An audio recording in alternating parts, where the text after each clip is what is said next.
Mettez un j'aime, abonnez-vous à la chaîne et profitez de ce voyage à travers le temps. Laissez-vous emporter par les vagues de l'histoire coréenne, où chaque mot vous rapprochera un peu plus du sommeil tout en nourrissant votre esprit de connaissances fascinantes. Avez-vous déjà imaginé qu'un pays divisé par une ligne invisible puisse partager le même sang, la même langue, mais vivre dans des mondes totalement opposés? Comment une péninsule, pas plus grande que l'Italie, a-t-elle pu résister à l'influence de la Chine pendant des millénaires tout en créant sa propre identité? Pourquoi la Corée, malgré des invasions successives, n'a jamais perdu son âme? Qui étaient ces rois qui ont préféré brûler leur palais plutôt que de se soumettre? Et comment un empire millénaire a-t-il pu disparaître en l'espace d'une signature? La Corée n'est pas simplement une nation divisée par une guerre du XXe siècle.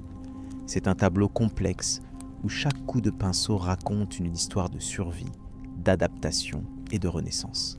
Ce que nous voyons aujourd'hui n'est que la dernière couche d'une toile qui a commencé à être peinte il y a plus de 2000 ans. Bien avant que les premiers royaumes ne s'élèvent sur la péninsule coréenne, des tribus nomades parcouraient déjà ces terres. L'air frais des montagnes du nord se mêlait au parfum salé de la mer qui entoure cette langue de terre. Dans les vallées, les premiers agriculteurs commençaient à cultiver le millet et le riz, établissant les fondations d'une civilisation qui allait défier le temps. On raconte souvent que la Corée n'a été qu'un satellite de la Chine, une ombre dans l'histoire de son puissant voisin. Rien n'est plus faux. Si l'influence chinoise est indéniable, les Coréens ont toujours su préserver leur identité propre, adaptant plutôt qu'adoptant les éléments culturels qui traversaient leurs frontières. C'est cette capacité d'assimilation sélective qui a forgé l'unicité de la culture coréenne. La géographie a joué un rôle déterminant dans le destin de la Corée. Entourée par la mer sur 3 côtés et séparée de la Chine par des montagnes au nord, la péninsule était à la fois protégée et isolée. Ce n'était ni une île coupée du monde comme le Japon, ni un territoire facilement accessible comme les plaines chinoises. Cette position intermédiaire a façonné l'âme coréenne, constamment tiraillée entre l'ouverture et la préservation. Dans les forêts denses qui couvraient autrefois la péninsule, le bruissement des feuilles accompagnait les pas des chasseurs. Le ciel étoilé guidait les premiers chamans dans leurs rituels, tandis que les rivières tumultueuses transportaient non seulement l'eau, mais aussi les idées et les innovations. C'est dans ce cadre que les premiers royaumes ont commencé à émerger, chacun portant en lui les germes d'une identité qui allait transcender les siècles. La tradition nous parle de Tangun, fondateur mythique de la Corée. Fils d'un dieu et d'une ours transformée en femme, il aurait établi le premier royaume en 1333 avant notre ère. Bien que les historiens débattent encore de la réalité de cette figure, son mythe nous révèle l'importance de l'harmonie entre le ciel, la terre et l'humanité dans la pensée coréenne. Ce n'est pas un hasard si le fondateur légendaire incarne cette connexion entre le divin et le terrestre. Avant l'émergence des 3 royaumes qui allaient dominer la péninsule, de petits états tribaux se disputaient le territoire. Le Gojoseon, considéré comme le premier royaume coréen historiquement attesté, s'étendait du nord de la péninsule jusqu'à la Mandchourie actuelle. Son commerce du bronze et du fer en faisait un centre d'échange important dans la région. Mais comme toutes les premières civilisations, il devait faire face à des défis constants. Rivalité interne, pression externe et évolution des technologies militaires. Le son du métal forgé résonnait dans les ateliers où les artisans créaient des armes et des outils de plus en plus sophistiqués. Les marchés s'animaient au rythme des transactions, tandis que les premiers systèmes d'écriture permettaient d'enregistrer ces échanges. Dans les palais de terre et de bois, les chefs tribaux devenaient progressivement des rois, entourés de conseillers et de gardes. Une société de plus en plus stratifiée prenait forme, posant les bases de ce qui allait devenir l'un des systèmes politiques les plus stables d'Asie. Vers le IVe siècle avant notre ère, le royaume de Gojoseon atteignit son apogée. Ses navires sillonnaient les mers environnantes, établissant des contacts commerciaux avec les communautés côtières. Ces émissaires traversaient les montagnes pour négocier avec les dynasties chinoises. Mais cette prospérité attira aussi la convoitise. En 108 avant Jésus-Christ, sous la pression de l'empire Han de Chine, Gojoseon s'effondra. C'était la fin d'une époque, mais aussi le début d'une nouvelle ère qui allait voir l'émergence des trois royaumes.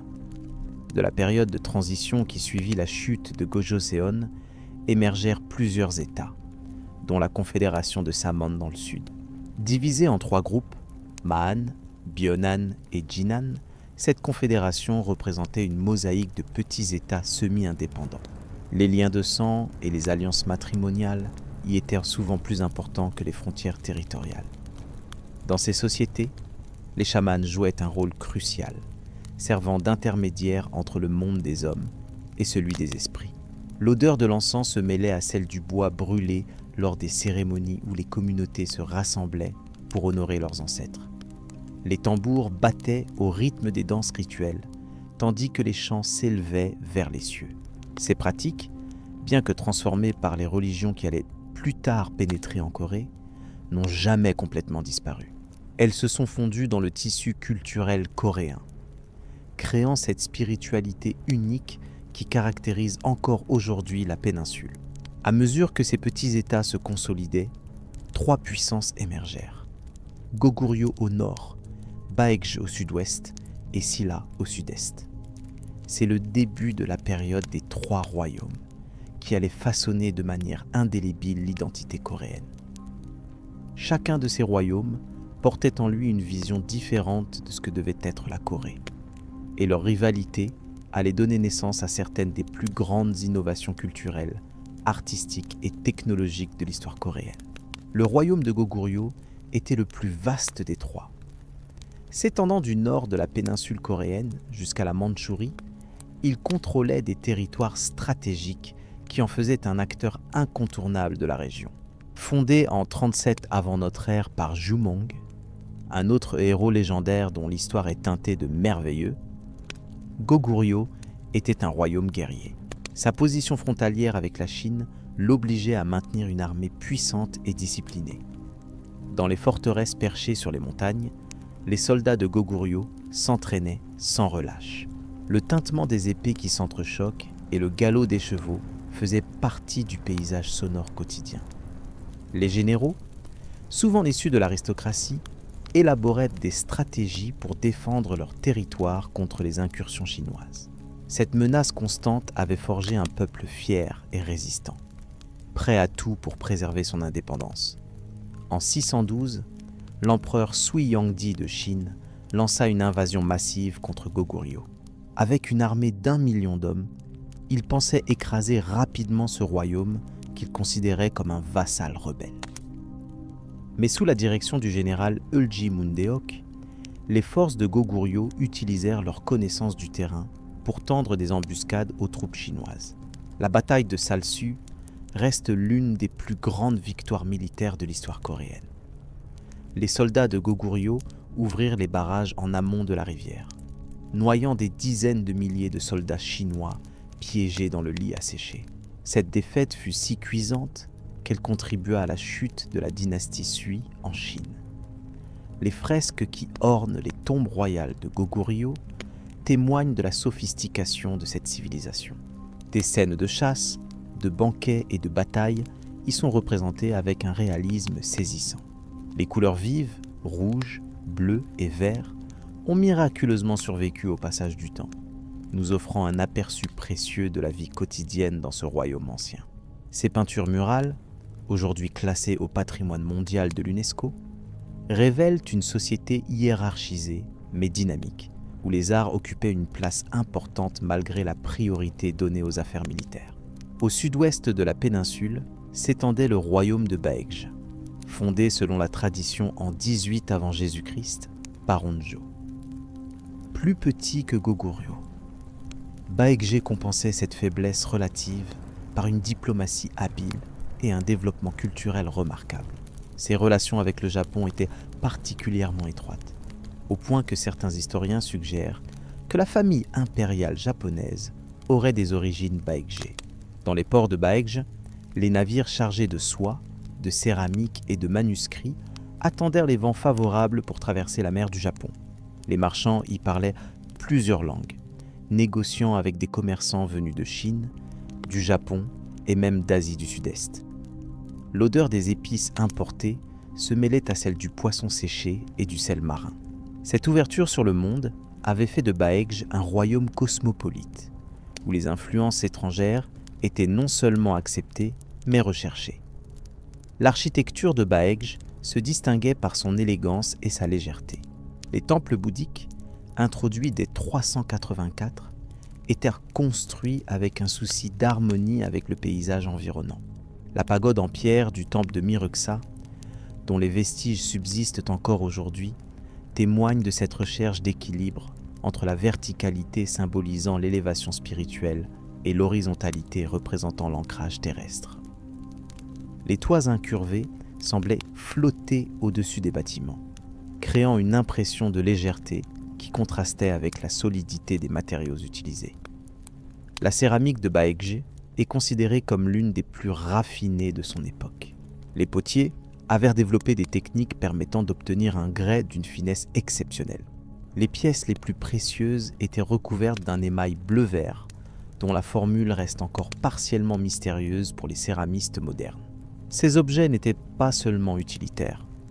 Ils reflétaient une esthétique sophistiquée où la simplicité des formes s'alliait à la subtilité des couleurs. À l'est de Baekje se trouvait le royaume de Silla, fondé selon les chroniques en 57 avant notre ère. Initialement le plus petit et le plus faible des trois royaumes, Silla allait pourtant être celui qui unifierait la péninsule. Sa position géographique, plus éloignée de la Chine, lui avait permis de développer ses institutions à un rythme plus lent mais plus stable. Sa société était organisée autour d'un système de rang héréditaire appelé Bone Rank, qui déterminait strictement la position sociale de chaque individu. Dans les rues de Gyeongju, capitale de Silla, les personnes de différents rangs étaient immédiatement identifiables à leurs vêtements. Les couleurs, les motifs et même les matériaux étaient réglementés par des lois somptuaires strictes. Le bruissement de la soie accompagnait le passage des nobles de haut rang, tandis que le froissement plus discret du chanvre signalait la présence des classes inférieures. Cette stratification sociale rigide avait néanmoins un avantage. Elle garantissait une stabilité politique qui permettait au royaume de consacrer ses ressources à son développement plutôt qu'à des luttes intestines. Une caractéristique unique de Silla était l'importance accordée aux femmes dans la sphère politique. Plusieurs reines régnèrent en leur propre nom, ce qui était exceptionnel pour l'époque. La plus célèbre d'entre elles, la reine Seondeok, qui régna de 632 à 647, était connue pour sa sagesse et son intérêt pour l'astronomie. Sous son règne fut construit l'observatoire de Cheomseongdae, le plus ancien observatoire astronomique encore debout en Asie. Cette tour de pierre, dont la structure symbolise les éléments cosmiques selon la pensée traditionnelle coréenne, témoigne de l'importance accordée à la compréhension des cycles célestes dans la gouvernance du royaume. L'institution militaire la plus emblématique de Silla était le Hwarang, un corps d'élite composé de jeunes hommes issus de l'aristocratie. Plus qu'une simple organisation militaire, le Hwarang était aussi une école de pensée qui combinait l'entraînement au combat avec l'étude de la philosophie, de la musique et de la poésie. Les membres suivaient un code de conduite strict, le Seisokoji, qui prônait la loyauté envers le roi, le respect des parents, la fidélité en amitié, le courage au combat et la restriction dans le meurtre. Cette éthique, influencée par le confucianisme, le bouddhisme et les croyances chamaniques indigènes, a profondément marqué la culture coréenne. Dans les montagnes où les Hwarang se retiraient pour méditer et s'entraîner, l'écho de leurs chants se mêlait au murmure des ruisseaux. Vêtus de robes aux couleurs vives et portant leurs cheveux longs ornés de fleurs, ces jeunes guerriers incarnaient un idéal de beauté masculine qui transcendait les normes de genre habituelles. Leur présence dans les batailles était considérée comme un présage de victoire, non seulement en raison de leurs compétences martiales, mais aussi de la puissance spirituelle qu'on leur attribuait. Le bouddhisme, qui avait pénétré dans les trois royaumes par des voies différentes, jouait un rôle de plus en plus important dans la société coréenne. Si Goguryeo et Baekje l'avaient adopté plus tôt, c'est à Silla qu'il atteignit son expression la plus sophistiquée. Les temples bouddhiques devenaient des centres non seulement religieux, mais aussi intellectuels et artistiques. Le son des cloches de bronze appelant à la prière résonnait dans les vallées, tandis que l'odeur de l'encens créait une atmosphère propice à la méditation. Le moine Wonhyo, l'une des figures les plus importantes du bouddhisme coréen, illustre parfaitement cette fusion entre spiritualité et vie quotidienne qui caractérise l'approche coréenne. Selon une histoire célèbre, alors qu'il voyageait de nuit, Wonhyo s'abrita dans ce qu'il croyait être une grotte. Assoiffé, il trouva une coupe contenant un liquide qu'il but avec délice. Au matin, il découvrit qu'il avait dormi dans une tombe et que la coupe était un crâne humain rempli d'eau de pluie. Cette révélation lui fit comprendre que la pureté ou l'impureté n'existait que dans l'esprit. Cette anecdote, qu'elle soit historique ou légendaire, reflète la profondeur philosophique que le bouddhisme avait atteinte en Corée. Tandis que les trois royaumes se disputaient la suprématie sur la péninsule, un quatrième acteur émergea, Gaya, une confédération de petits États situés entre Baekje et Silla. Célèbre pour sa métallurgie avancée, Gaya produisait des armes et des outils qui étaient recherchés dans toute l'Asie de l'Est. Le tintement des marteaux sur l'enclume résonnait jour et nuit dans ses forges, où des artisans aux mains calleuses transformaient le minerai brut en objet d'une précision remarquable.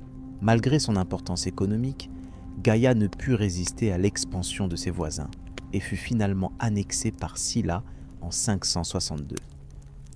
La rivalité entre les trois royaumes atteignit son paroxysme au 7e siècle. Silla, comprenant qu'elle ne pouvait vaincre ses rivaux seuls, forma une alliance stratégique avec la dynastie Tang de Chine. Cette décision, bien que controversée, s'avéra déterminante. En 660, les forces combinées de Silla et de Tang vainquirent Baekje. Dès lors, ce n'était plus qu'une question de temps avant que Goguryeo ne tombe également, ce qui arriva en 668.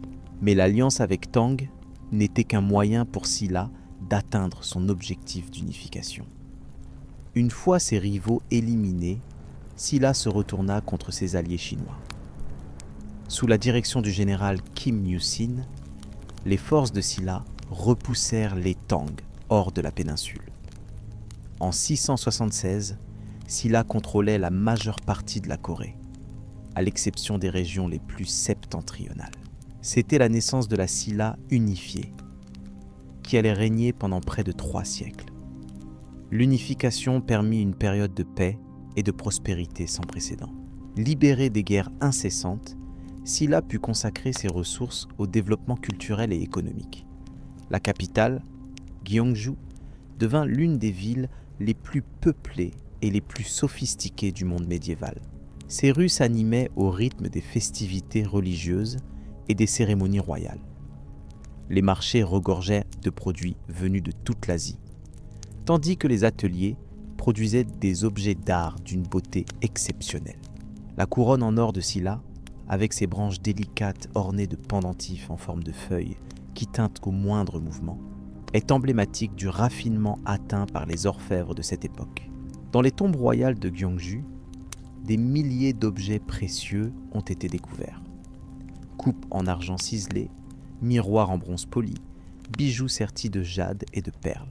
Ces trésors témoignent non seulement de la richesse matérielle du royaume, mais aussi de croyances spirituelles sophistiquées concernant la vie après la mort.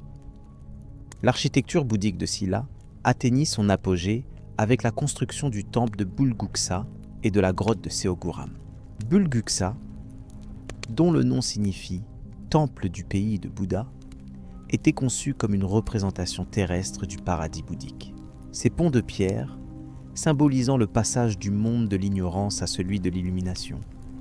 Ces pagodes élégantes et ces salles spacieuses en faisaient un chef-d'œuvre d'harmonie architecturale.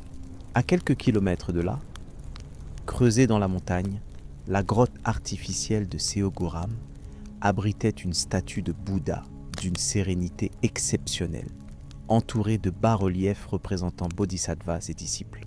La précision avec laquelle les blocs de granit avaient été assemblés permettait une acoustique parfaite et un système de ventilation naturelle qui préservait la grotte de l'humidité. L'éducation connut un essor remarquable sous Silla unifié. Le Gukak, ou Académie nationale, formait les futurs fonctionnaires aux classiques confucéens, à la littérature, à la philosophie et aux arts militaires. Les examens d'entrée dans la fonction publique, inspirés du système chinois mais adaptés aux réalités coréennes, permettaient théoriquement une certaine mobilité sociale. Dans la pratique, cependant, le système Bone Rank limitait encore considérablement les possibilités d'ascension pour ceux qui n'étaient pas nés dans les rangs supérieurs. Dans les salles d'études au plancher en bois poli par l'usage, les étudiants récitaient les textes classiques du matin au soir. Le froissement des rouleaux de papier de mûrier et le grattement des pinceaux sur le papier accompagnaient leur apprentissage. L'odeur de l'encre fraîche se mêlait à celle du bois de santal brûlé pour favoriser la concentration. Ces jeunes hommes savaient que leur maîtrise des textes déterminerait non seulement leur propre avenir, mais aussi celui de leur famille sur plusieurs générations. Malgré sa prospérité apparente, Silla portait en elle les germes de son déclin. Le système social rigide devenait de plus en plus anachronique face aux évolutions économiques. L'émergence d'une classe marchande puissante, mais politiquement marginalisée, créait des tensions. Les révoltes paysannes se multipliaient face à l'augmentation des taxes. Dans les provinces éloignées, des seigneurs locaux affirmèrent progressivement leur indépendance vis-à-vis du pouvoir central. Au IXe siècle, ces contradictions devinrent insupportables. Deux figures émergèrent des troubles qui secouèrent le royaume. Gyeonwon, un ancien officier de Silla qui fonda le royaume de Ubaekje, Baekje postérieur, en 900, et Gungyue, qui établit le royaume de Ugoguryo, Goguryeo postérieur, plus tard renommé Taebong. La période des trois royaumes tardifs avait commencé, reproduisant étrangement la configuration politique qui avait précédé l'unification par Silla. Gungyue était une figure particulièrement fascinante et tragique. Fils d'un roi de Silla, il avait été abandonné à la naissance en raison d'une prophétie néfaste. Élevé dans un temple bouddhique, il développa des convictions religieuses profondes qui se mêlaient à ses ambitions politiques. Après avoir établi son royaume, il se proclama Bouddha vivant et institua une nouvelle religion, le bokkenisme. Mais son règne devint progressivement tyrannique. Sujet à des accès de paranoïa, il ordonna l'exécution de nombreux nobles, y compris sa propre épouse et ses enfants. En 918, il fut renversé par Hwanggeon, l'un de ses généraux. Hwanggeon, issu d'une famille de marchands maritimes, avait une vision politique pragmatique et inclusive. Après avoir pris le pouvoir, il renomma le royaume Goryeo, en référence à Goguryeo, et établit sa capitale à Kaesong. Par une combinaison de campagnes militaires et d'alliances matrimoniales stratégiques, il épousa des femmes issues des grandes familles des trois royaumes. Hwanggeon parvint à réunifier la péninsule en 936. Ainsi commença la dynastie Goryeo, qui allait donner son nom à la Corée telle que nous la connaissons aujourd'hui. L'un des premiers actes de Hwanggeon fut de restaurer le bouddhisme comme religion d'État, après les excès du règne de Gungyue. Les temples, qui avaient souffert pendant les troubles, furent reconstruits et dotés de terre. Le son des moines récitant les sutras résonnait à nouveau dans les vallées. Dans les ateliers des temples, les artisans sculptaient des statues, peignaient des fresques et copiaient des textes sacrés. Cette renaissance religieuse s'accompagnait d'une floraison artistique et intellectuelle. Sous Goryeo, la céramique coréenne atteignit un niveau de perfection inégalé. Le céladon, cette porcelaine à la couleur vert pâle si caractéristique, était produit dans des fours qui maintenaient une température constante pendant des jours. La technique de l'incrustation, où des motifs étaient gravés puis remplis d'argile blanche ou noire avant l'émaillage, permettait de créer des décors d'une finesse extraordinaire. Les pièces les plus précieuses étaient réservées à la cour et aux cérémonies bouddhiques. L'odeur de l'argile fraîche et celle, plus âcre, des fours en activité imprégnait les villages de potiers disséminés à travers le royaume. L'imprimerie connut également un développement remarquable. Bien avant Gutenberg, les Coréens utilisaient des caractères métalliques mobiles pour reproduire des textes. Le Jikji, anthologie d'enseignement zen imprimée en 1377, est le plus ancien livre imprimé avec cette technique encore existant aujourd'hui. Dans les ateliers d'imprimerie, le cliquetis des caractères que l'on assemblait se mêlait à l'odeur de l'encre. Les pages imprimées étaient ensuite soigneusement pliées et cousues pour former des livres qui allaient enrichir les bibliothèques des temples et des palais. Le confucianisme, qui avait toujours coexisté avec le bouddhisme, gagnait en influence dans l'administration. Les examens pour entrer dans la fonction publique devenaient de plus en plus rigoureux, testant la connaissance des classiques confucéens ainsi que la maîtrise de la poésie et de la calligraphie. Dans les salles d'examen, le silence n'était rompu que par le froissement du papier et le grattement des pinceaux. Les candidats, enfermés dans de petites cellules individuelles, savaient que leur performance déterminerait tout leur avenir.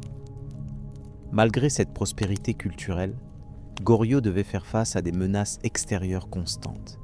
Les Khitans, peuple nomade qui avait fondé la dynastie Liao en Chine du Nord, lancèrent plusieurs invasions au début du XIe siècle.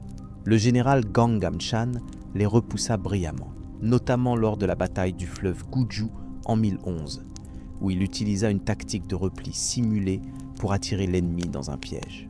Plus tard, ce furent les Jurchen, fondateurs de la dynastie Jin, qui menacèrent le royaume. Ces conflits incessants drainaient les ressources de Goryeo et affaiblissaient progressivement sa structure politique. Mais la plus grande épreuve vint avec les invasions mongoles au XIIIe siècle. Pendant près de 30 ans, les armées de Goryeo résistèrent héroïquement, notamment en déplaçant la capitale sur l'île de Ganghwa pour la mettre hors de portée de la cavalerie mongole. Le tintement des cloches d'alarme résonnait fréquemment dans les villes et villages, annonçant l'approche des envahisseurs. L'odeur de la fumée s'élevait des champs incendiés et des maisons réduites en cendres. Des familles entières fuyaient vers les montagnes, emportant le peu qu'elles pouvaient sauver. Finalement, en 1259, Goryeo dut se soumettre et devint un vassal de l'empire mongol. Les rois de Goryeo étaient désormais obligés d'épouser des princesses mongoles, et la cour adoptait de nombreuses coutumes mongoles. Cette période d'occupation étrangère laissa des cicatrices profondes dans la mémoire collective coréenne.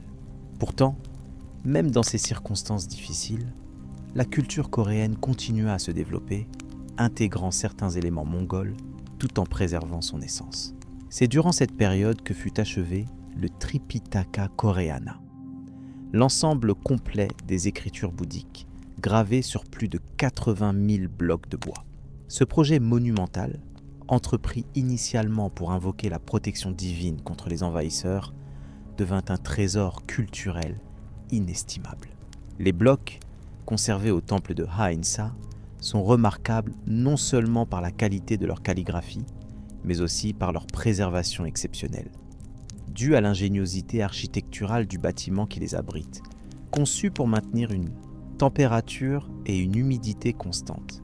À mesure que l'empire mongol s'affaiblissait, Goryeo retrouvait progressivement son indépendance. Sous le règne du roi Gongmin, des réformes furent entreprises pour éliminer l'influence mongole et restaurer les institutions traditionnelles coréennes. Mais ces efforts furent compromis par les troubles internes et l'émergence de la dynastie Ming en Chine, qui cherchait à rétablir la suzeraineté chinoise sur la péninsule. C'est dans ce contexte instable que le général Yi Seong-gye entra en scène. Envoyé combattre les Ming en 1388, il décida au contraire de retourner ses armes contre le gouvernement de Goryeo, qu'il jugeait corrompu et inefficace. Son coup d'État réussit et, après quelques années de règne indirect à travers des rois fantoches, il fonda sa propre dynastie en 1392, prenant le nom de règne de Taejo. Ainsi commença la dynastie Joseon, qui allait gouverner la Corée pendant plus de 5 siècles. Yi Seong-gye, devenu le roi Taejo, entreprit immédiatement des réformes profondes.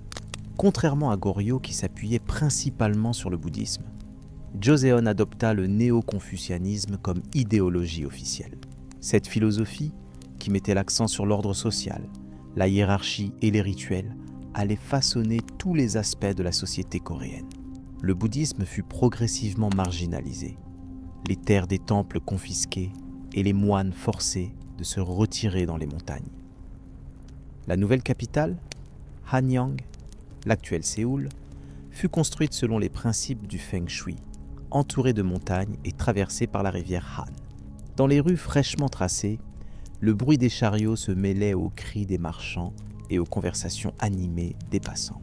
Les nouveaux palais, avec leurs toits aux tuiles vertes et leurs cours spacieuses, symbolisaient la puissance de la nouvelle dynastie.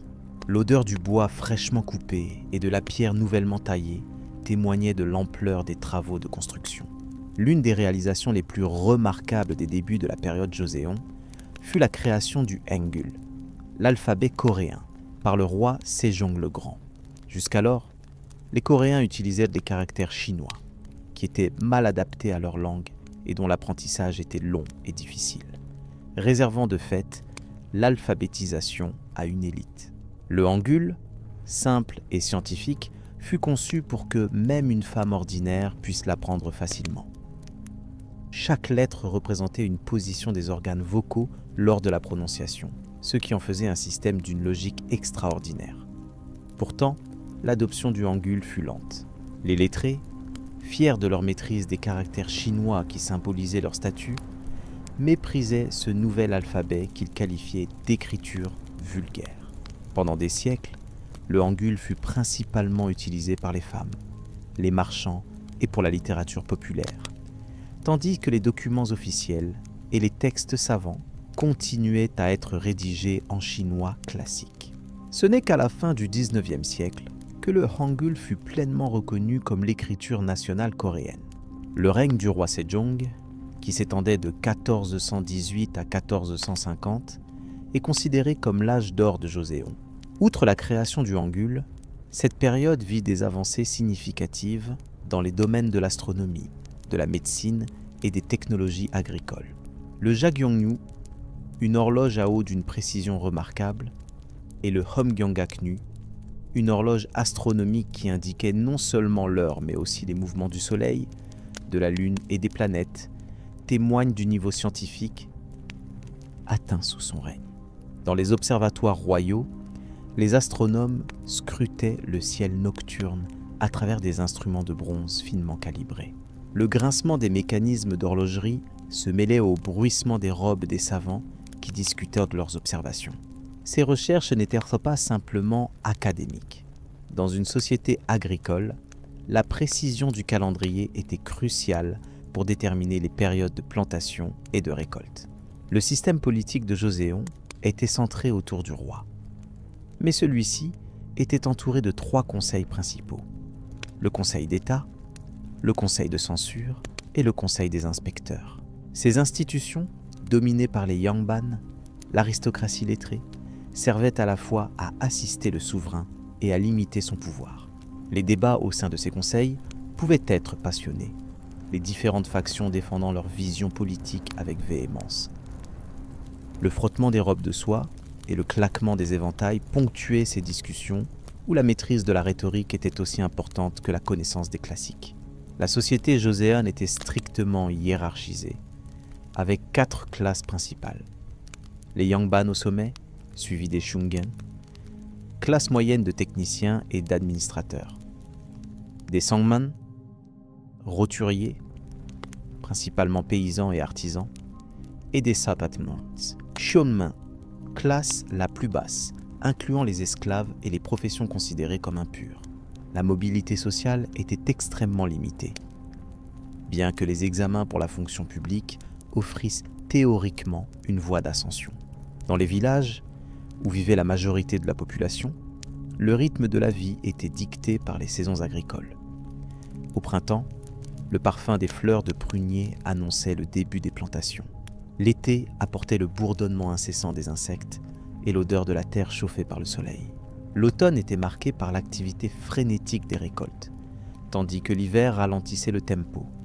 Les familles se rassemblant autour du hondol, le système de chauffage par le sol unique à la Corée, pour partager histoires et travaux manuels. Les femmes de la période Joseon vivaient sous des restrictions sévères, dictées par les principes néo-confucéens. Elles devaient obéir à leur père dans leur jeunesse, à leur mari après le mariage et à leur fils aîné dans leur vieillesse. La ségrégation des sexes était stricte, les femmes de bonne famille étant confinées à l'espace domestique. Dans les maisons aristocratiques, les quartiers féminins, Anchae, étaient séparés des quartiers masculins, Sarangchae, et même les époux ne se rencontraient que rarement en journée. Pourtant, derrière ces restrictions apparentes, les femmes jouaient un rôle crucial dans la société. Elles géraient non seulement les affaires domestiques, mais aussi souvent les finances familiales. Dans les marchés, les commerçantes négociaient avec assurance, leur voix se mêlant au brouhaha général. Dans les cuisines, le claquement des ustensiles et le sifflement des marmites témoignaient de leur expertise culinaire.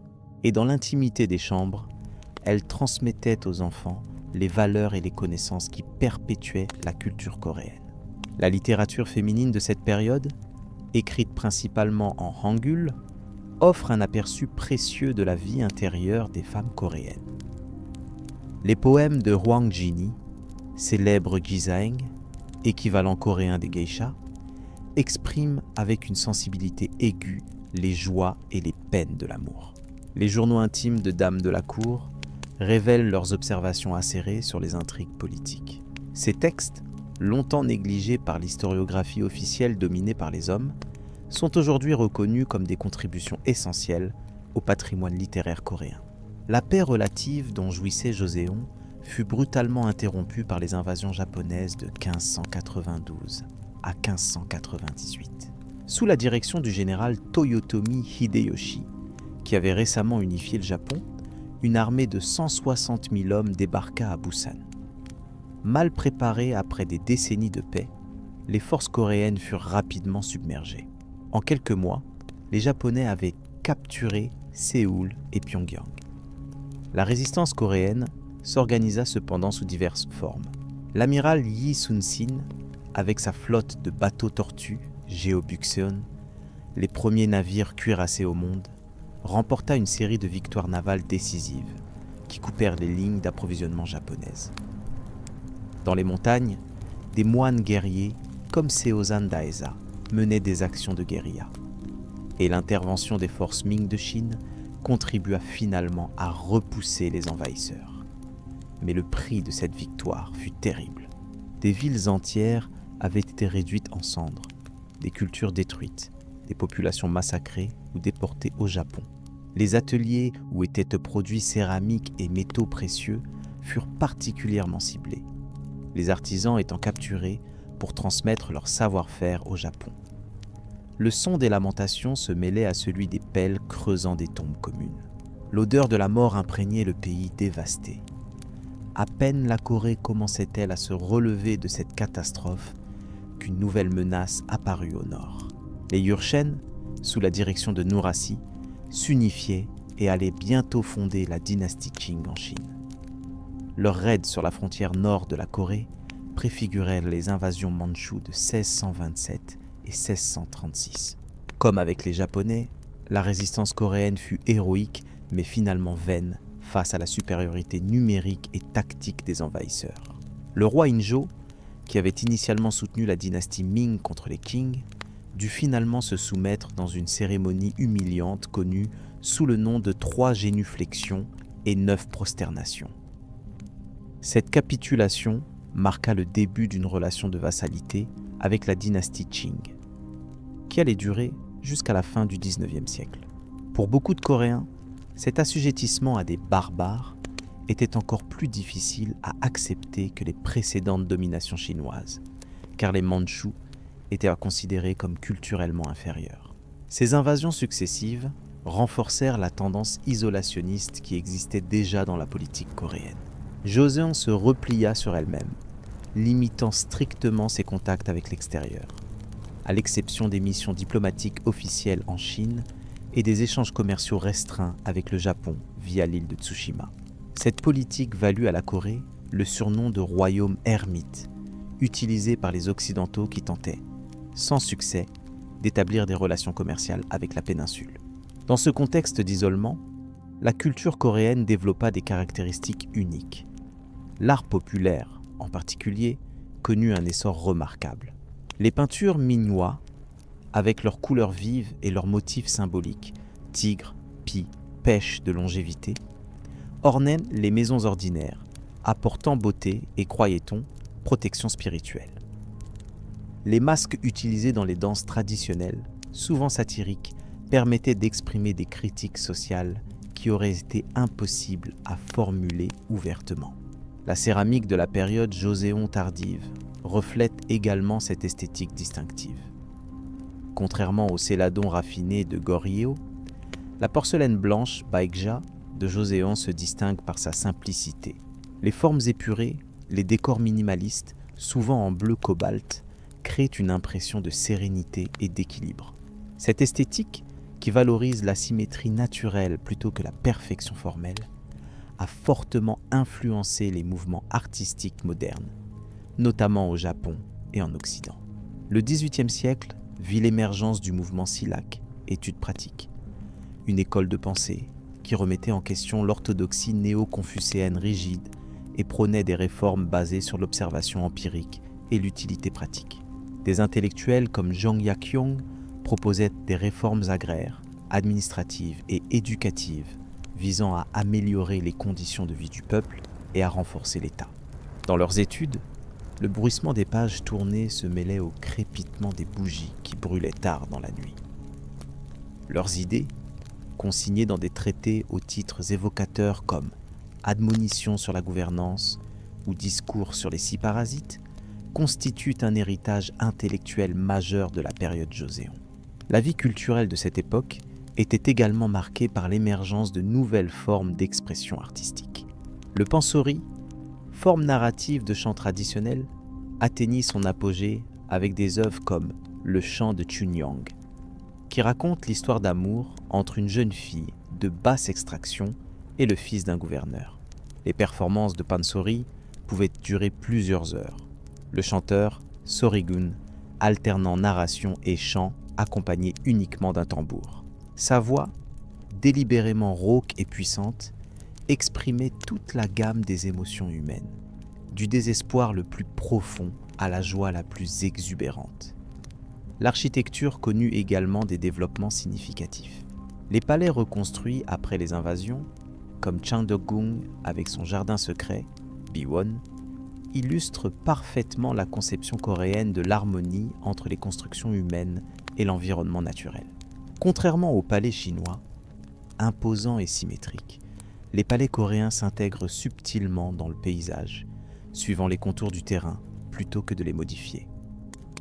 Le bruissement des feuilles dans les jardins et le clapotis de l'eau dans les étangs artificiels créaient une atmosphère propice à la méditation et à la contemplation.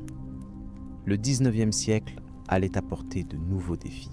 Les puissances occidentales, après avoir forcé l'ouverture du Japon et de la Chine, tournèrent leur attention vers la Corée. En 1866, un navire marchand américain, le General Sherman, remonta le fleuve Taedong jusqu'à Pyongyang, espérant d'établir des relations commerciales. L'incident qui s'ensuivit, le navire fut incendié et son équipage tué, préfigurait les tensions à venir entre la Corée et les puissances étrangères.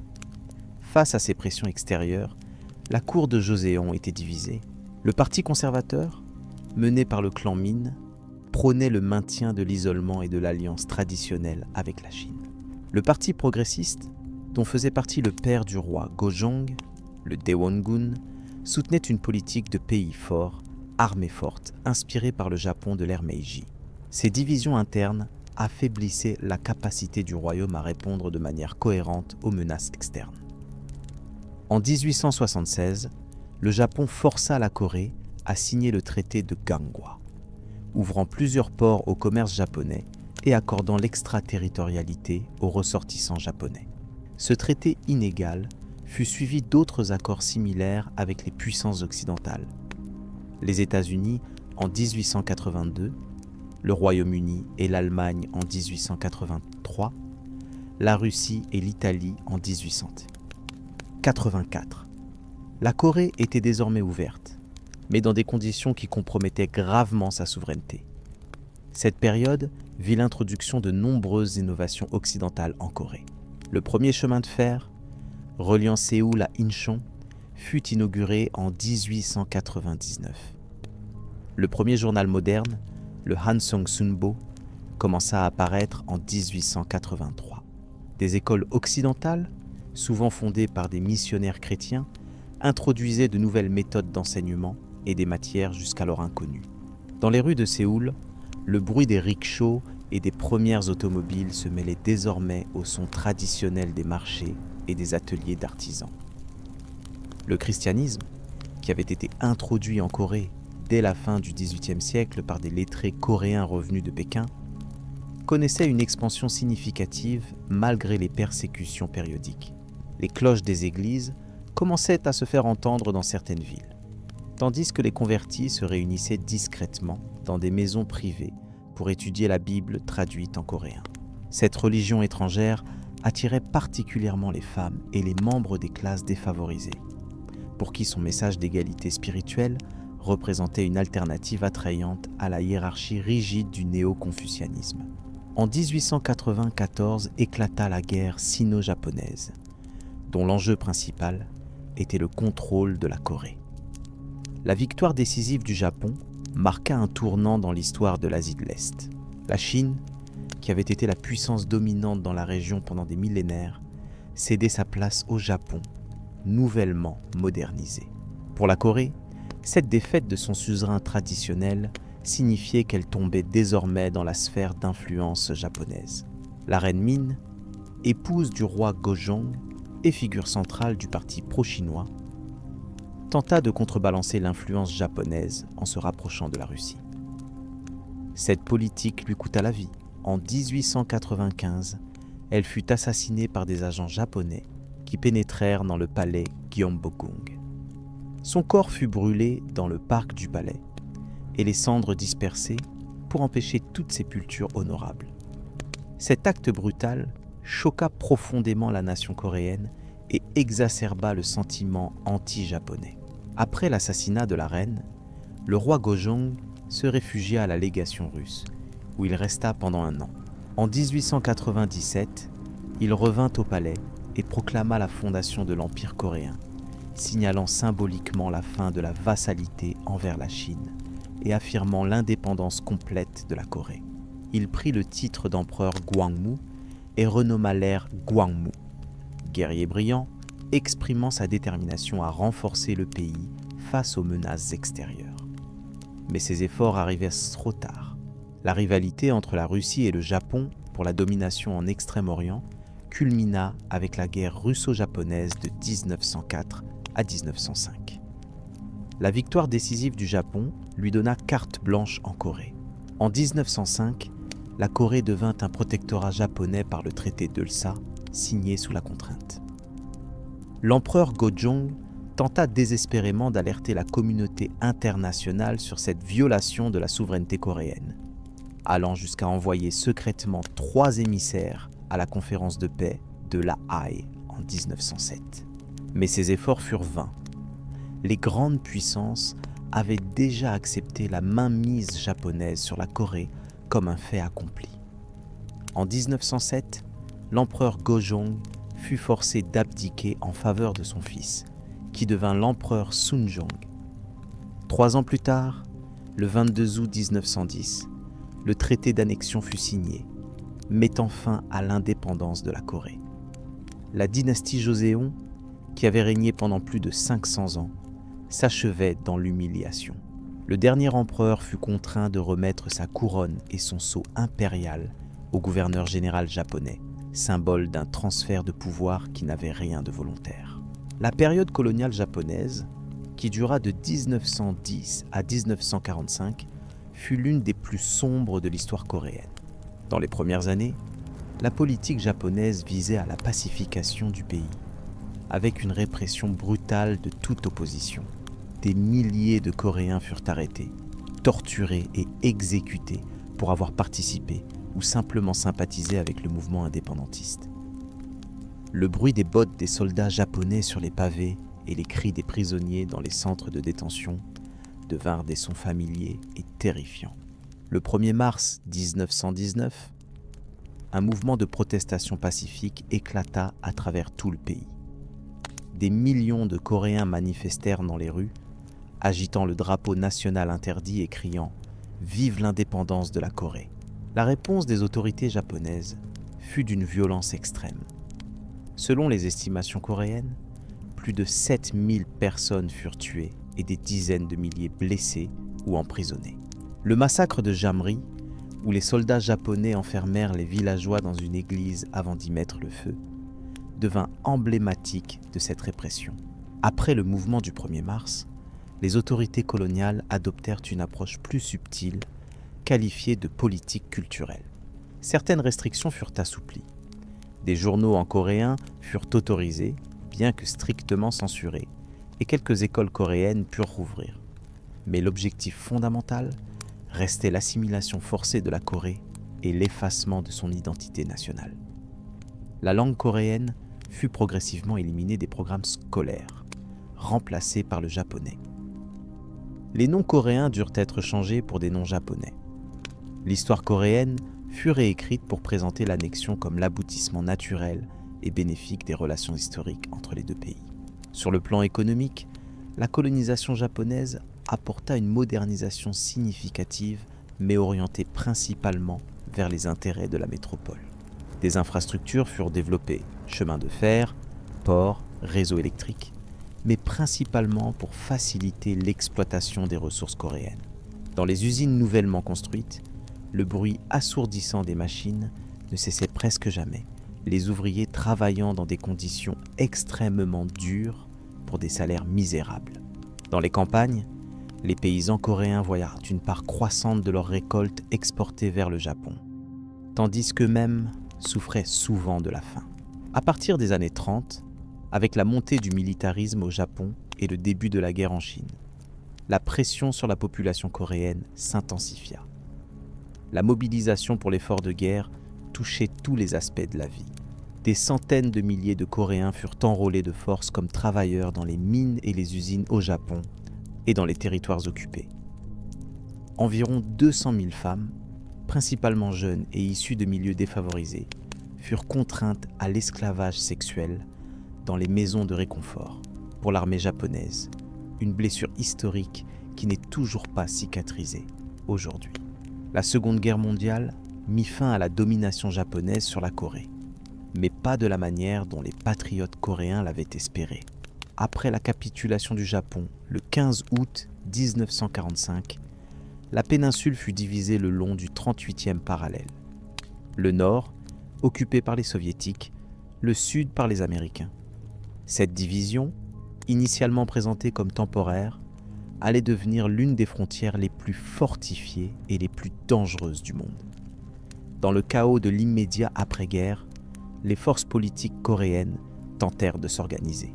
Au sud, le gouvernement militaire américain favorisa les éléments conservateurs et anticommunistes, notamment Syngman Rhee, un nationaliste formé aux États-Unis qui était resté en exil pendant la majeure partie de la période coloniale. Au nord, les soviétiques installèrent Kim Il-sung, un jeune commandant de guérilla qui s'était battu contre les Japonais en Mandchourie. Les tentatives de réunification échouèrent face aux tensions croissantes de la guerre froide. En 1948, 2 États coréens distincts furent officiellement établis, la République de Corée au sud et la République populaire démocratique de Corée au nord. Chacun revendiquait la légitimité sur l'ensemble de la péninsule et considérait l'autre comme un régime fantoche illégitime. Le bruit des discours enflammés et des slogans nationalistes des deux côtés cachait mal la réalité d'une nation profondément divisée. La guerre de Corée, qui éclata le 25 juin 1950 avec l'invasion du Sud par le Nord, fut l'un des conflits les plus dévastateurs du XXe siècle. En 3 ans, elle fit plus de 3 millions de morts, majoritairement des civils. Des villes entières furent rasées par les bombardements, des familles séparées, parfois pour toujours, et des pans entiers de la culture coréenne réduits en cendres. Le hurlement des sirènes d'alerte aérienne et le grondement sourd des bombes devinrent la bande sonore traumatisante de cette période.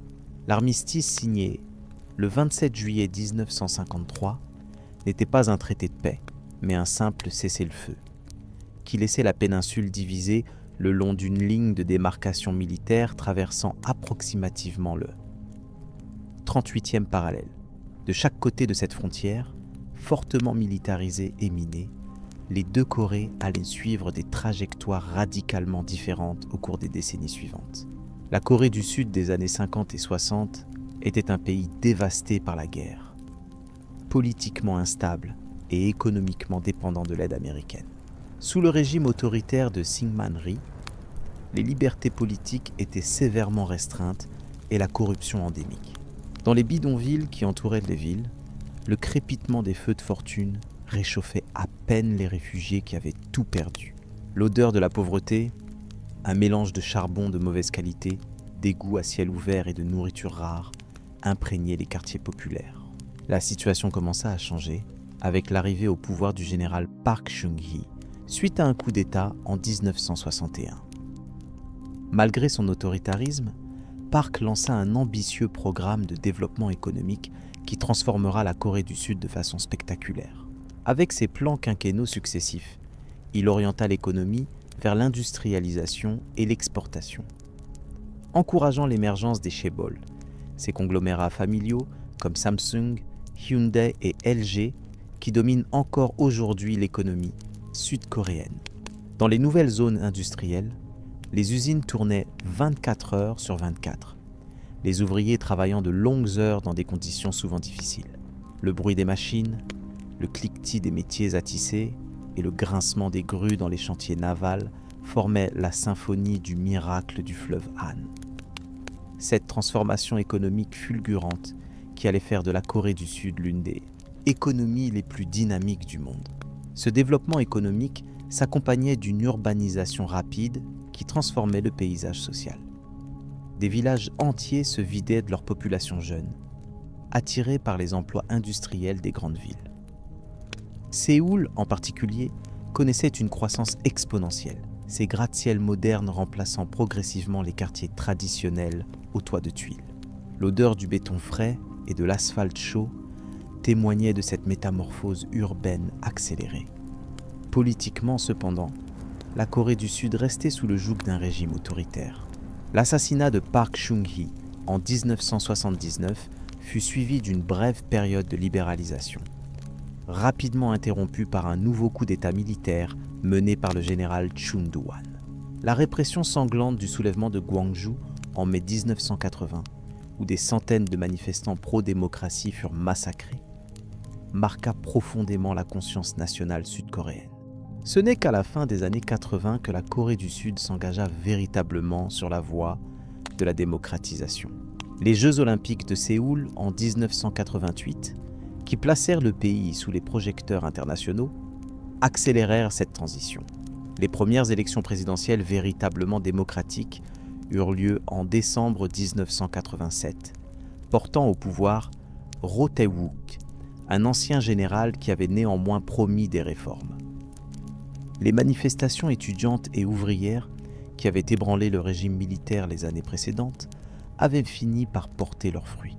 Le rugissement des foules, scandant « démocratie » dans les rues de Séoul, laissait place au bruissement plus discret des bulletins dans les urnes. Les années 90 et 2000 ont vu la consolidation de la démocratie en Corée du Sud et sa confirmation comme puissance économique mondiale. L'élection de Kim Young-sam en 1992, puis celle de Kim Dae-jung en 1998, un ancien dissident qui avait été condamné à mort sous la dictature, symbolisait le triomphe des forces démocratiques. La crise financière asiatique de 1997, bien qu'ayant durement touché le pays, fut surmontée grâce à des réformes courageuses et à la résilience de la population. Culturellement, la Corée du Sud a connu un essor extraordinaire à partir des années 2000 avec ce qu'on appelle la vague coréenne, Hallyu. Des dramas télévisés comme Winter Sonata, aux chansons entraînantes de la K-pop, en passant par les films d'auteurs primés dans les festivals internationaux, la culture sud-coréenne a conquis l'Asie puis le monde. Dans les studios d'enregistrement ultra modernes, le rythme des métronomes électroniques et les mélodies synthétiques créaient la bande-son d'une nation tournée vers l'avenir, tout en restant ancrée dans ses traditions. Pendant ce temps, la Corée du Nord suivait une trajectoire radicalement différente. Sous la direction de Kim Il-sung, elle adopta l'idéologie du Juche, un mélange de marxisme-léninisme, de nationalisme coréen et de culte de la personnalité. L'économie fut entièrement planifiée et collectivisée, les libertés individuelles sévèrement restreintes et un système de contrôle social parmi les plus rigides au monde fut mis en place. Le bruit cadencé des chants patriotiques et des slogans répétés en chœur rythmait le quotidien d'une population soumise à une propagande omniprésente. Après la mort de Kim Il-sung, en 1994, son fils Kim Jong-il lui succéda, perpétuant ce qui était devenu la première dynastie communiste de l'histoire. Sous son règne, la Corée du Nord s'engagea dans le développement d'armes nucléaires, provoquant l'inquiétude de la communauté internationale et renforçant son isolement. La famine dévastatrice des années 90, connue euphémiquement comme la Marche ardue, fit des centaines de milliers, voire des millions de victimes. Dans les campagnes désolées, le silence des champs désertés n'était rompu que par le gémissement du vent et parfois le murmure désespéré de ceux qui cherchaient des racines ou des écorces pour survivre. Kim Jong-un, petit-fils du fondateur, prit les rênes du pouvoir en 2011 après la mort de son père.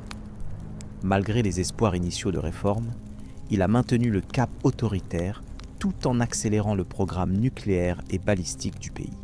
Les relations avec la Corée du Sud ont alterné entre périodes de détente, comme lors des Jeux olympiques d'hiver de Pyeongchang en 2018, et regains de tension. Le fracas des essais de missiles et les grondements souterrains des tests nucléaires contrastent cruellement avec le silence forcé d'une population dont la voix est étouffée. La division de la Corée reste l'une des plus grandes tragédies nationales du monde contemporain. Des familles séparées depuis plus de 70 ans. Des cultures qui s'éloignent progressivement malgré leurs racines communes. Deux systèmes politiques et économiques aux antipodes l'un de l'autre. Le fossé semble s'élargir avec chaque génération qui passe. La zone démilitarisée, DMZ, qui sépare les deux Corées, est paradoxalement l'une des frontières les plus militarisées au monde. Le silence apparent qui y règne, occasionnellement rompu par les haut-parleurs de propagande des deux côtés, cache la tension permanente d'un conflit techniquement toujours en cours. Pourtant, l'histoire nous enseigne que rien n'est immuable. La péninsule coréenne a connu d'innombrables transformations au cours de son histoire millénaire. Des 3 royaumes aux invasions étrangères, des périodes d'isolement aux ouvertures forcées, des divisions aux unifications, le peuple coréen a toujours fait preuve d'une remarquable capacité d'adaptation et de renaissance. Aujourd'hui, alors que le monde entre dans une nouvelle ère géopolitique, l'avenir de la Corée reste incertain. La réunification, rêve partagé mais conçu différemment par les deux États, est-elle encore possible après tant d'années de séparation ? Comment réconcilier deux sociétés qui ont évolué dans des directions si opposées ? La richesse culturelle et historique commune peut-elle servir de pont pour surmonter les divisions idéologiques ? En contemplant l'histoire coréenne dans son ensemble, on ne peut qu'être frappé par sa cohérence malgré les ruptures apparentes. De Gojoseon à la Corée contemporaine, un fil invisible relie les différentes époques. La quête constante d'une identité propre face aux influences extérieures, la résilience face à l'adversité et cette capacité unique à absorber des éléments étrangers tout en préservant l'essence de la coréanité. Les dynasties se sont succédées, les frontières ont fluctué, les régimes politiques ont changé, mais l'âme coréenne a persisté, portée par sa langue, ses arts, sa cuisine, ses valeurs familiales et communautaires. Les caractères chinois ont cédé la place au hangul. Les croyances chamaniques se sont mêlées au bouddhisme, puis au confucianisme et plus récemment au christianisme. Les hanboks traditionnels coexistent avec les costumes occidentaux et la mode K-pop. Mais à travers toutes ces transformations, quelque chose d'indéfinissable, mais de profondément coréen, a survécu. Peut-être est-ce cette capacité d'adaptation sans perte d'identité qui constitue la plus grande leçon de l'histoire coréenne. Dans un monde en mutation rapide, où globalisation et repli identitaire semblent s'affronter, l'expérience coréenne offre un modèle alternatif, celui d'une culture qui se transforme tout en restant fidèle à elle-même, qui dialogue avec l'extérieur, sans se perdre, qui innove tout en honorant ses traditions. Pour les visiteurs qui découvrent la Corée aujourd'hui, ce mélange de tradition et de modernité est souvent la première chose qui les frappe. À Séoul, les gratte-ciels futuristes côtoient bien les palais ancestraux. Les temples bouddhistes séculaires voisinent avec les églises chrétiennes ultra-modernes. Les marchés traditionnels bourdonnants d'activités humaines se tiennent à quelques pas des centres commerciaux climatisés où règne une atmosphère plus feutrée.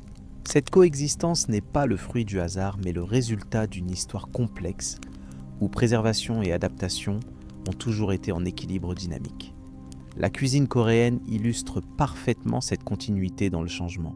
Le kimchi, ce chou fermenté dont l'odeur épicée est instantanément reconnaissable, est préparé selon des méthodes transmises de génération en génération depuis des siècles.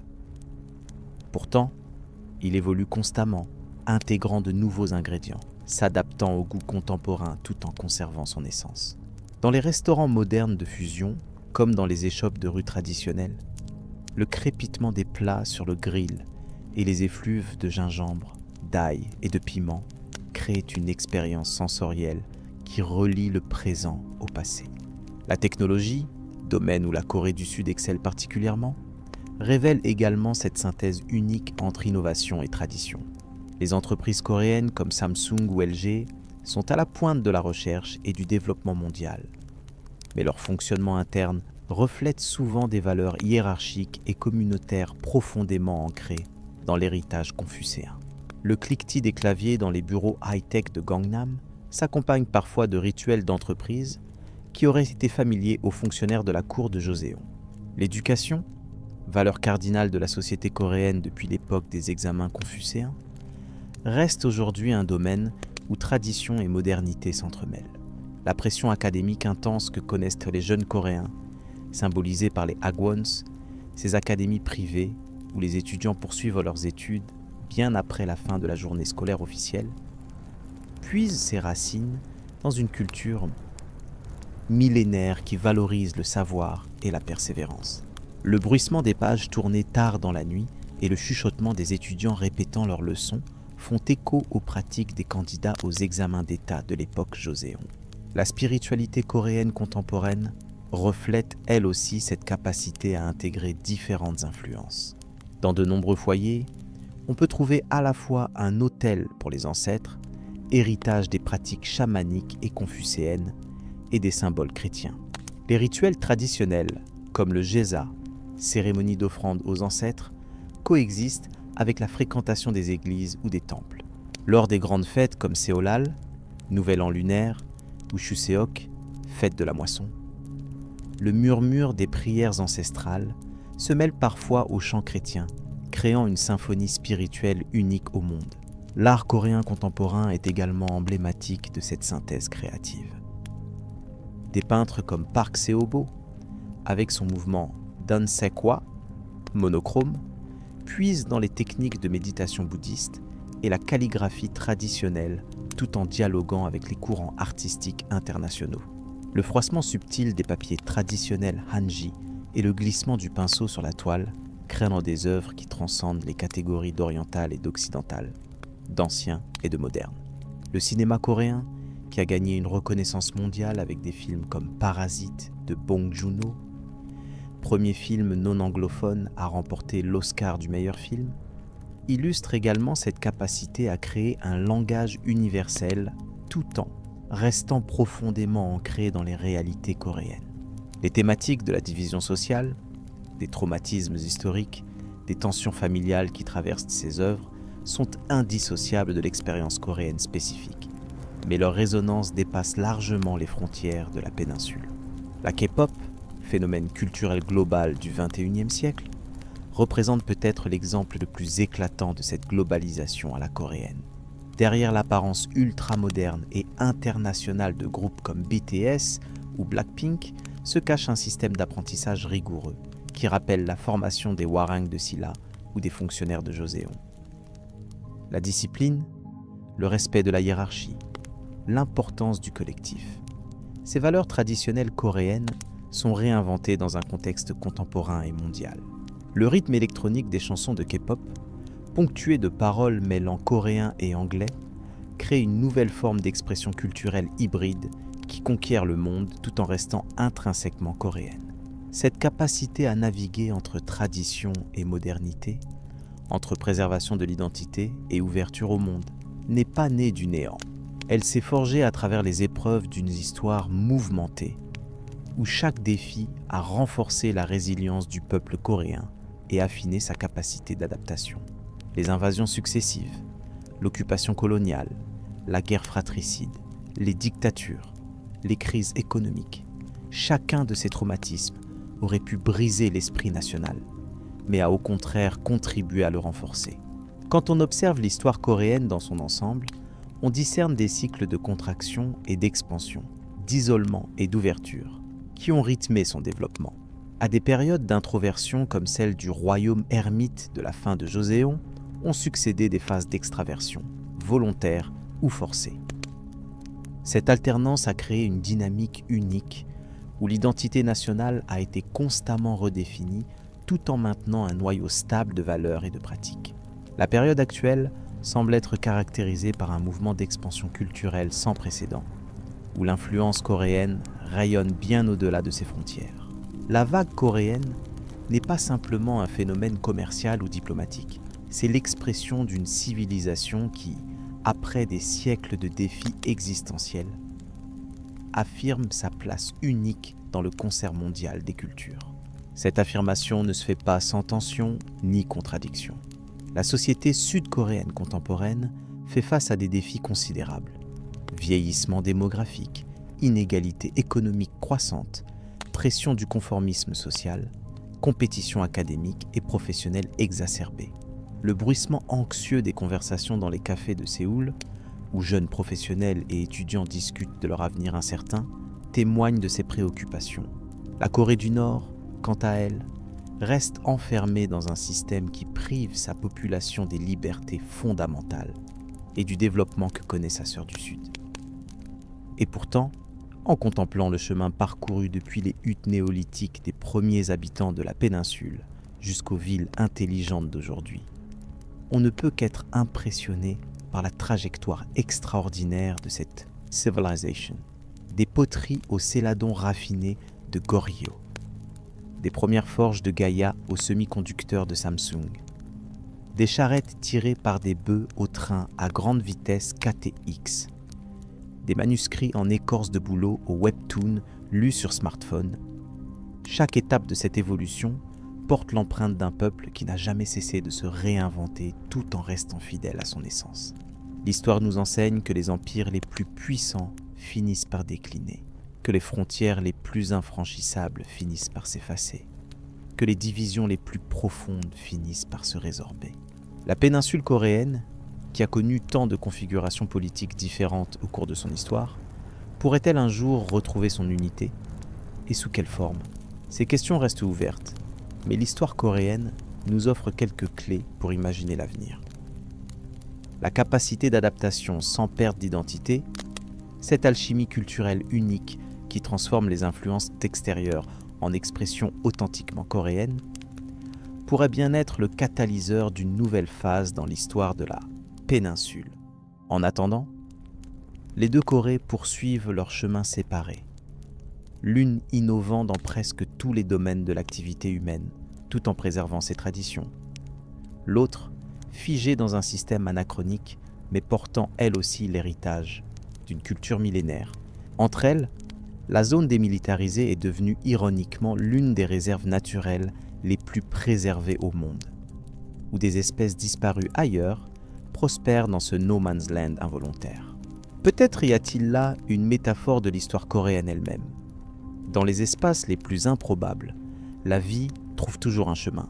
Alors que nous terminons ce voyage à travers l'histoire de la Corée, des premiers royaumes à l'ère contemporaine, une chose apparaît clairement. Cette histoire n'est pas terminée. Chaque jour, le peuple coréen continue à l'écrire, ajoutant de nouveaux chapitres à cette saga millénaire. Les sons, les odeurs, les couleurs changent avec les époques, mais la mélodie fondamentale persiste, cette vibration unique qui définit l'expérience coréenne à travers les âges. Pour ceux qui s'endorment en écoutant cette histoire, que vos rêves soient peuplés des images de cette civilisation fascinante. Guerrier Hwarang, dansant sous les cerisiers en fleurs, potier façonnant le céladon à la lueur des fours, lettré calligraphiant des poèmes au clair de lune, paysan repiquant le riz dans les rizières miroitantes, moines méditant dans des temples montagneux enveloppés de brume, artistes de K-pop répétant leur chorégraphie dans des studios ultramodernes. Tous ces visages de la Corée qui, ensemble, composent le portrait d'une nation qui n'a jamais cessé de se réinventer tout en restant profondément fidèle à elle-même. Et si l'histoire vous a plu, n'oubliez pas de proposer des thèmes pour de nouvelles histoires dans les commentaires, de vous abonner à la chaîne et de mettre un j'aime. Votre soutien permet à ces récits de continuer à voyager à travers le temps et l'espace. Tout comme l'âme coréenne a traversé les siècles, résiliente et toujours renouvelée. Dans le silence de la nuit, alors que ces mots s'estompent et que le sommeil vous gagne, peut-être entendrez-vous l'écho lointain des tambours chamaniques, le tintement délicat des couronnes royales de Silla, le murmure des moines récitant les sutras, le crépitement des navires tortus en flammes, le souffle du vent dans les bambous qui inspiraient les poètes de Joséon. Tous ces sons qui, ensemble, composent la symphonie inachevée de l'histoire coréenne. Une histoire qui, comme toutes les grandes épopées humaines, nous rappelle que nous ne sommes que des passeurs temporaires d'un héritage millénaire, des maillons dans une chaîne qui s'étend loin dans le passé et se prolonge vers un avenir que nous contribuons à façonner par nos actions présentes. Bonne nuit, et que les rêves de la péninsule du matin, calme, vous accompagnent jusqu'à l'aube.